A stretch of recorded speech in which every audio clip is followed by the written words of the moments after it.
Welcome back, everyone. Today's Romanian poet, Adela Greceanu, is one of my favorites. She's published several books of poetry and is also a cultural journalist and one of the co-hosts of the daily radio show, The Present Tense, on Romanian Cultural Radio. The volume I'll be reading from, Words Are Also a Province, was published in 2014. It's a series of interconnected narrative poems focused on a sensitive, introspective character named Adila. Sometimes the poems are in her voice, and sometimes they're written about her. Many of the same concepts and even the same phrases are repeated throughout the different poems for a layering effect.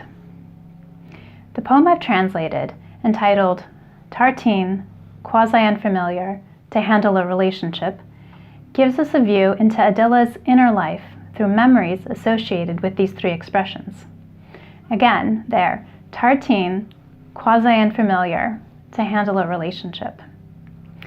It's the longest poem I've read to you so far, but I think you'll be able to follow along as we experience the three different memories, the moments when Adila first heard these expressions.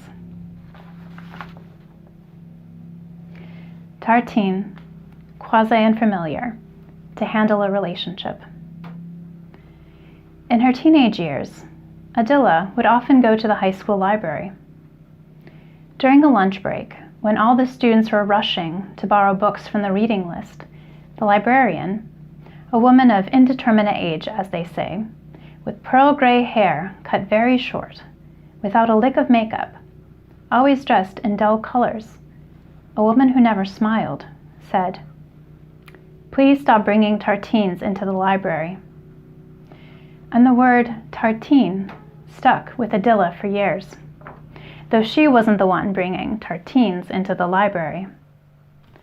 For a while, Adila considered that saying tartine instead of buttered bread or sandwich like everyone else was a sign of arrogance.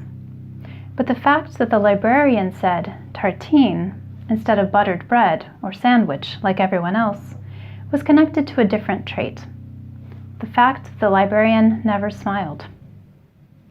Later, after she graduated high school, someone told Adila she was quasi-unfamiliar. This word stuck with her for years. That quasi someone had to reach for was a ruthless "you don't exist." If they had simply said, as was natural, "I don't think I know you," Adila could have existed.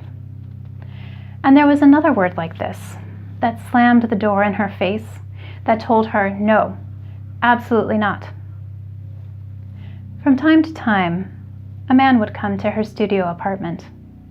With him, words were unnecessary. If she tried to talk about something, about how saying tartine instead of buttered bread or sandwich can be a sign of great sadness and not proof of arrogance, and how great sadness can put a great distance between you and the world, a distance he would interrupt her. "You're so adorable." One evening, this man said to her, "I don't know how to handle our relationship." From then on, for Adila, to handle became synonymous with tartine and quasi. This poem about Adila gives us a sense of the impact that words have on all of us.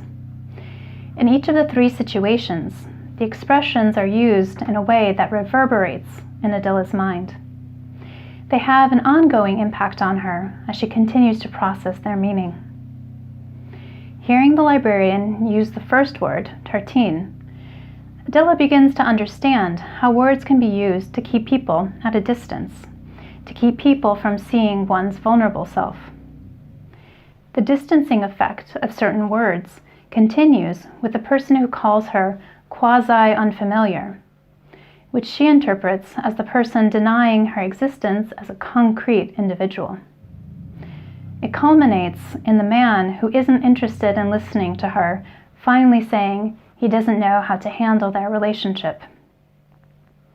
Adila comes to associate all three of these expressions with personal rejection and the refusal of connection for different reasons. I love this poem because it calls out to the poetic sensibility in all of us, that part of us that feels words and not just thinks about them. If you've had an experience with a word that stuck with you, I'd love to hear about it in the comments.